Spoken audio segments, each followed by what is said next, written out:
शंकराचार्य अविमुक्तेश्वरन सरस्वती की क्या वाकई गिरफ्तारी तय कर दी है।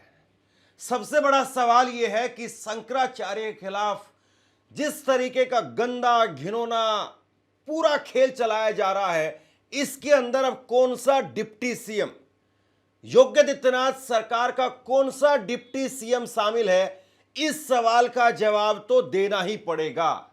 और मैं ये इसलिए कह रहा हूं क्योंकि खुद जिस व्यक्ति ने, जिस आशुतोष ब्रह्मचारी, जिस आशुतोष महाराज ने शंकराचार्य के ऊपर आरोप लगाए हैं, उसने कहा है कि एक डिप्टी सीएम वो लगातार शंकराचार्य से बात कर रहा था और डिप्टी सीएम कह रहा था कि जब तक मैं नहीं आऊं आपको अनशन नहीं तोड़ना है। यह सबसे बड़ा सवाल जो है वो इस वक्त में खड़ा हो गया है कि क्या शंकराचार्य को वाकई सुपारी देकर के उनके खिलाफ केस करवाया गया है। ये जो आशुतोष ब्रह्मचारी है, इस आशुतोष ब्रह्मचारी जो हिस्ट्री सीटर रहा है, जिसके ऊपर दर्जनों मुकदमे हैं, वो आशुतोष ब्रह्मचारी एक आईपीएस अधिकारी का केक कटवाते हुए नजर आता है। और वो आईपीएस अधिकारी कहीं दूर का नहीं है, चीन, जर्मनी, जापान का नहीं है। वो आईपीएस अधिकारी वो प्रयागराज पुलिस में इस वक्त में उसकी तैनाती है और प्रयागराज पुलिस इस वक्त के अंदर वाराणसी में डेरा डाले हुए है लगातार। अब अगले कुछ घंटों में क्या होने वाला है, कल क्या होगा, कहा नहीं जा सकता। लेकिन जिस तरीके से ये आशुतोष महाराज ब्रह्मचारी डिप्टी सीएम का नाम ले रहा है, कम से कम अब तो सरकार को अपना जमीर वो सामने रखना पड़ेगा कि चित भी मेरी और पट भी मेरी, ये तो नहीं चलेगा। और ये रस्सा कस्सी के बीच में क्या शंकराचार्य या फिर हिंदू धर्म के बहुत बड़े, एक तरीके से आप कहें कि पदाधिकारी शंकराचार्य, उनको क्या दो नेताओं की रस्सा कस्सी की वजह से पीस दिया जा रहा है, ये बहुत बड़ा सवाल है। क्योंकि एक तरफ ये कहा जा रहा है कि योगी आदित्यनाथ वो शंकराचार्य को देखना नहीं चाहते, वो कालनेमी और बहुत सारी बातें कह ही चुके हैं। और ऐसे में डिप्टी सीएम का नाम लेकर के, डिप्टी सीएम के शामिल होने की बात कह करके, डिप्टी सीएम के लगातार फोन पर बातचीत करने को लेकर के एक तरीके से आशुतोष महाराज ने, इस वक्त में दो डिप्टी सीएम हैं लेकिन दोनों को निशाने पर डाल करके और इस पूरे मामले को अलग ही रंग दे दिया है। डिप्टी सीएम प्रदर्शन करने में, उनकी कॉल डिटेल की जांच में और इंटरनेट की बातों में साफ साफ दिख रहा है कि उन्होंने कहा है अभी मुक्तेश्वरानंद को कि आप धरने पे बैठो और आप जब मैं आऊंगा तो जब भी पानी पीना और जब भी धरना समाप्त करना। तो डिप्टी सीएम बिल्कुल बिल्कुल ये सब चाल है कुर्सी हथियाने के लिए। डिप्टी सीएम का नाम जल्दी ओपन होगा जी। हाँ, टीवी पर लगातार गंदा खेल चल रहा है। जरा आप अपनी स्क्रीन पर देखिए, सखी महल और सीक्रेट रूम, इस तरह से जो है दिखाया जा रहा है संत के आश्रम का लग्जरी सच। ये एनडीटीवी पर इस वक्त में खबरें चल रही हैं। आप देखिए, ये एनडीटीवी वो एनडीटीवी है जो एक वक्त में पत्रकारिता के लिए जाना जाता था, लेकिन अब घिनौनी पत्रकारिता वो हो रही है। और घिनौनी पत्रकारिता में देखिए किस तरीके से एनडीटीवी नए मुकाम छू रहा है। एनडीटीवी के ऊपर खबरें चल रही है कि शीश महल है, सीक्रेट रूम है, इस तरह की फर्जी कहानियां बहुत सारी बिकी हैं। स्वर्गलोक का दरवाजा, पाताल लोक का दरवाजा, परियों का सच, ये बहुत सारी कहानियां पहले बेच चुके हैं और अब जो है वो एनडीटीवी वो काम कर रहा है। सबसे बड़ी बात यह कि सूत्रों के हवाले से खबरें चल रही है सभी चैनलों पर कि आशुतोष महाराज ने जो आरोप लगाए थे, उन आरोपों की पुष्टि हो गई है, यह कहा जा रहा है। और सबसे बड़ी बात यह है, सूत्रों के हवाले से चल रहा है कि कुकर्म के मेडिकल रिपोर्ट सामने आई है और कुकर्म के जो आरोप लगाए गए थे वो सच पाए गए हैं। ये खबरें चल रही है टीवी पर, लेकिन कोई ये बताने के लिए तैयार नहीं है कि सूत्र हैं कौन से, ये सूत्र कौन से हैं। आप अपनी स्क्रीन पर देखिए, ये आशुतोष महाराज की तरफ से व्हाट्सएप ग्रुप बनाए गए और उन व्हाट्सएप ग्रुप के अंदर जो है इस तरह की बातें कही गई और फिर इन्हीं को सूत्र मान करके खबरें चला दी गई। इस तरीके का घिनौना और गंदा खेल चल रहा है। और सीधे तौर पर शंकराचार्य के शिष्य कह रहे हैं कि हमारे ऊपर सुपारी दे करके केस करवाया गया। सुपारी दे करके। ये शंकराचार्य के शिष्यों का कहना है कि सुपारी दी गई और सुपारी दे करके केस करवाया गया। स्वामी अभिमुक्तेश्वरानंद जी चर्चा में बने रहते हैं और इस बार बहुत गंभीर आरोप लगा है, इसके पीछे कारण? गंभीर तो नहीं है आरोप, घिनौना बहुत जरूर है। गंभीर इसलिए नहीं है कि झूठी कहानी बना करके फैला दी गई है, तो झूठी कहानी तो झूठी ही है, आज नहीं तो कल गुब्बारे की हवा की तरह से समाप्त हो जाएगी। लेकिन घिनौना जरूर है, मन में जुगुप्सा जरूर पैदा करता है। स्वामी जी, ये घिनौना आरोप लगाने के पीछे क्या रीजन हो सकता है? बस शंकराचार्य जी की जो मान मर्यादा है उसको नष्ट कर दिया जाए, ताकि शंकराचार्यों की बात जनता न सुने और हम जो कहें वही धर्म हो जाए। ऐसी इस समय के सत्ताधीशों की इच्छा इसके पीछे कारण है। पिछले महीने कुंभ में भी आपकी बड़ी अवहेलना हुई थी और वो सब इसीलिए हो रहा है कि सनातन धर्म के आचार्य के मान सम्मान को घटाया जाए, ताकि जनता इनकी बात न सुने और हम जो चाहते हैं मनमाना करें, कोई हमारे ऊपर प्रश्न ना उठाए। क्या जनता का किसी बड़े मुद्दे से ध्यान भटकाने के लिए किया जा रहा है? जनता ही ये कह रही है कि एप्स्टीन फाइल खुली, पूरे विश्व में तहलका मचा हुआ है, जगह जगह पे इस्तीफे हो रहे हैं और चीज़ें हो रही हैं, चर्चा हो रही है, और भारत में उस बात को दबाने के लिए शंकराचार्य जी के ऊपर आक्षेप लगवा करके माहौल बनाया जा रहा है। ये तो जनता ही कह रही है। इसका आप किस तरह से जवाब देंगे आगे? किस बारे में? ये सारी चीज़ें जो चल ये देखिए, ये कानून का विषय है, कोर्ट में लंबित है, वहाँ पर सारे तथ्य प्रस्तुत किए जाएंगे, क्योंकि माइनर के मामले में जो तथ्य हैं उनको हम सार्वजनिक रूप से कह भी नहीं सकते हैं, इसीलिए न्यायालय में वो सब प्रस्तुत किए जाएंगे। इस तरह की घिनौनी चीजों से न केवल बचना चाहिए था, बल्कि इस तरह की घिनौनी बातें करके आप एक संस्था को पूरी तरह से नष्ट कर रहे हैं। उस संस्था के कुर्सी पर बैठे हुए आदमी को आप नष्ट कर रहे हैं। आप जरा सोचिए इस बात को। क्या आपको एक बात गले उतरती है, और ये बात हर जगह पर इस वक्त में चर्चा में है, लोग इस बात को कह रहे हैं कि अगर शंकराचार्य ने कुछ गलत किया होता तो वो योग्यादित्यनाथ के खिलाफ इतने तीखे तेवर इस्तेमाल नहीं कर सकते थे। पहली बात लोगों के जहन में यही है कि जो आदमी खुद गंदा होता या जो आदमी कुकर्म कर चुका होता वो सरकारों के साथ में होता है। उसको पता है कि अगर मेरी एक भी सीडी, एक भी फाइल बाहर निकल करके सामने आई तो मुझे लटका दिया जाएगा। लेकिन शंकराचार्य वो लगातार खुला बोल रहे थे। शंकराचार्य वो लगातार योग्यादित्यनाथ के खिलाफ मोर्चा खोल रहे थे। और ये आरोप उस वक्त के हैं जब शंकराचार्य माघ मेले के अंदर वो अनशन पर बैठे हुए थे, उस वक्त के आरोप है। तो उस वक्त में जब शंकराचार्य मोर्चा खोले हुए थे, क्या आपको लगता है कि इस प्रकार के कुकर्म उनको वो करेंगे? एक सामान्य सी बात है। और अगर ऐसा नहीं है तो फिर जो है शंकराचार्य के पीछे कौन सा डिप्टी सीएम और किस तरीके से लगा करके, कुल मिलाकर के कहीं ऐसा ना हो कि ये जो मामला है और जिसको इतना उछाला जा रहा है, ये मामला बीजेपी के मुंह पर आकर के गिरे और फिर बीजेपी 10-12% जरूर है ब्राह्मण, लेकिन बीजेपी कहीं ऐसा ना हो कि नाको चने चाबने के लिए मजबूर हो जाए। क्योंकि पहले ही यूजीसी का मामला चल रहा है और शंकराचार्य पर जिस तरीके से गंदे घिनौने आरोप लगाए जा रहे हैं, ये वाकई बेहद शर्मनाक है। आपसे कुछ कहना चाहता हूं। आज के वक्त में पत्रकारिता करना कितना मुश्किल काम है, लेकिन अगर ऐसे में भी कोई आपकी खबर दिखा रहा है, कोई आपके मुद्दे पर बात कर रहा है, तो आपको भी उसका साथ देना चाहिए। अगर आपको लगता है कि मेरी पत्रकारिता सही है, मैं आपके लिए आपकी खबर वो दिखा रहा हूं, तो ऐसे में आप मेरा सहयोग कीजिए। आप इस वीडियो को जब लाइक करेंगे तो लाइक के साथ में ही एक थैंक्स का बटन आपको दिखाई देगा। उस थैंक्स के बटन पर आप क्लिक कीजिए और जो भी सहयोग राशि दे सकते हैं वो दीजिए।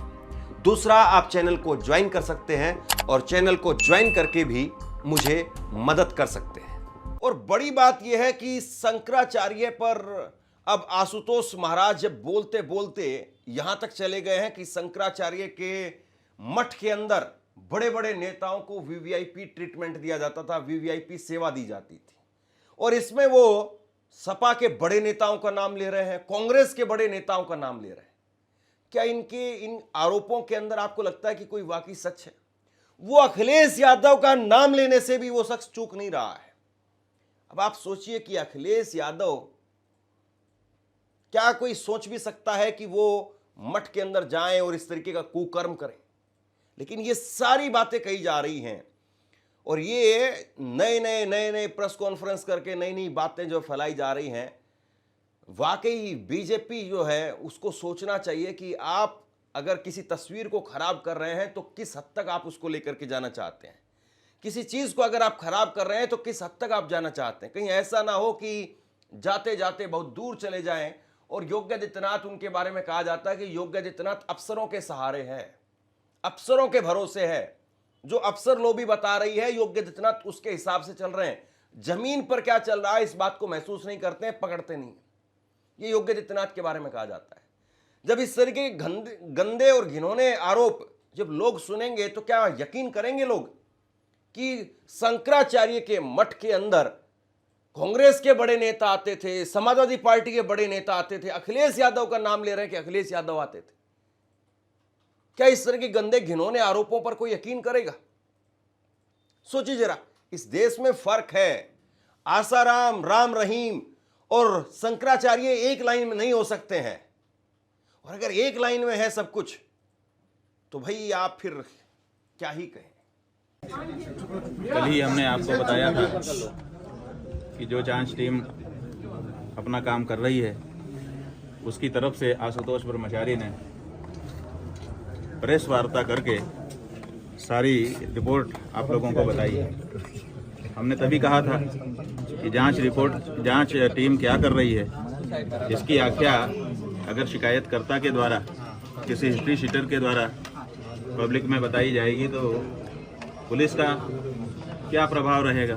खैर, अब आप कह रहे हैं कि जांच रिपोर्ट के बारे में वो पब्लिकली बता रहे हैं आप लोगों को, तो ये तो रिपोर्ट सार्वजनिक होती नहीं है, और होती भी है तो पुलिस विभाग के द्वारा होनी चाहिए। उनके माध्यम से क्यों आ रही है? क्या परमानेंट प्रवक्ता अपना उत्तर प्रदेश पुलिस ने उनको बना लिया है? ये सवाल है। स्वामी जी, शीश महल और स्विमिंग पूल की बात आ रही है, दिखाने की बात आ रही है, तो क्या आपके तरफ ऐसा से है कहा कि गया? शीश महल और स्विमिंग पूल और दुनिया भर की जो बातें आ रही हैं, ये सब इस समय मौका है। तो जिसके मन में जो खुन्नस है अपने अपने वक्तव्य के माध्यम से वो निकाल ले रहा है। सच्चाई ये है, ये श्री विद्या मठ है, पूज्यपाद ज्योतिष पीठाधीश्वर एवं द्वारका शारदा पीठाधीश्वर जगद्गुरु शंकराचार्य स्वामी स्वरूपानंद सरस्वती जी महाराज के द्वारा अपने गुरुजी की इच्छा को पूरा करने के क्रम में निर्मित कराया गया था। ईस्वी सन 1995 में इसका निर्माण हुआ और उसके बाद से ये मठ लोक कल्याण के कार्य निरंतर करता चला आ रहा है। जहाँ तक 5 मंजिला होने की बात है, ये ऐसी चीज़ नहीं होती है कि कोई जेब में रख कर के छिपा ले कि एक 5 मंजिला है कि 3 मंजिला है कि 8 मंजिला है। ये तो दूर से ही दिख जाता है। और जहाँ तक शीश महल होने की बात है, शीश महल होना माने शीशे लगे होना, ये अच्छाई है कि बुराई है? अगर हम किसी कमरे में बैठे हैं और उसमें शीशा लगा है, पारदर्शी है कि बाहर का व्यक्ति भी अंदर झांक सकता है, तो ये तो आश्रम के लिए एक अच्छाई होनी चाहिए कि यहाँ पर कुछ भी छिपा हुआ नहीं है।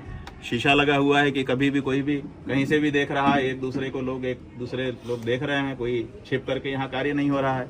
तो जो इस मठ का गुण है, शीशा लगा हुआ, छिपा हुआ ना होना, उसको दुर्गुण के रूप में प्रस्तुत किया जा रहा है। और जहाँ तक स्विमिंग पूल की बात है, तो हमने पहले ही बता दिया आप लोगों को कि हमारे गुरुजी महाराज का स्वास्थ्य जब ज़्यादा खराब हुआ था, वैद्यों ने उनको कहा था कि आपके शरीर में व्यायाम की आवश्यकता है, तो वो गिर न जाएं चलते समय। इसके लिए उनके लिए थोड़ा सा एक गड्ढा बनाया गया था जिसमें वो चल करके व्यायाम कर सकें।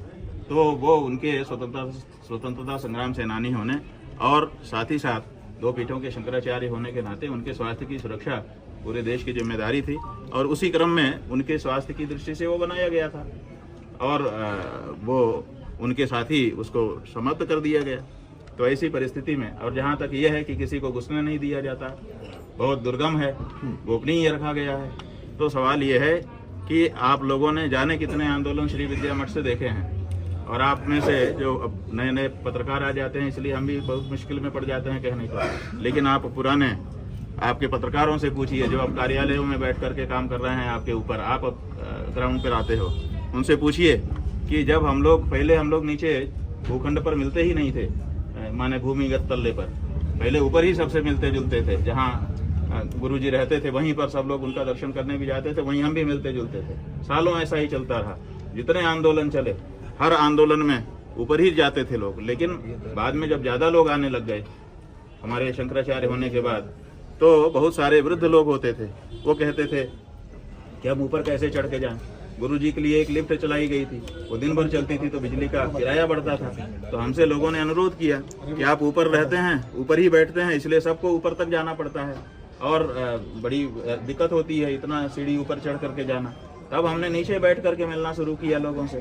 तो जो परिस्थिति है वो यही है। अब कुछ लोग जिद करते हैं कि हमको कैमरा लेकर के शूट करने के लिए जाने दीजिए। तो सवाल ये है कि मठ के अंदर हमारा विद्यालय भी चलता है, छोटे छोटे बच्चे रहते हैं। अगर हम किसी को मठ के अंदर क्या कहाँ क्या है कैसे है इसको शूट करके पब्लिक में दिखाने की अनुमति दे देंगे तो वो रेकी हो जाएगी एक तरह की, और भविष्य में कोई दुष्ट व्यक्ति, दूषित मानसिकता का व्यक्ति रेकी करके उसमें सुरक्षा पर प्रहार कर सकता है। इसलिए कोई व्यक्ति, चाहे आप में से कोई हो, 1, 2, 4, 10, 20, 50 या कोई बाहरी भी हो या सरकार की कोई संस्था हो, अगर वो आकर के बिना कैमरे के देखना चाहें, हमारे मठ में कहीं भी कोई भी जा सकता है, कहीं भी कोई भी आ सकता है।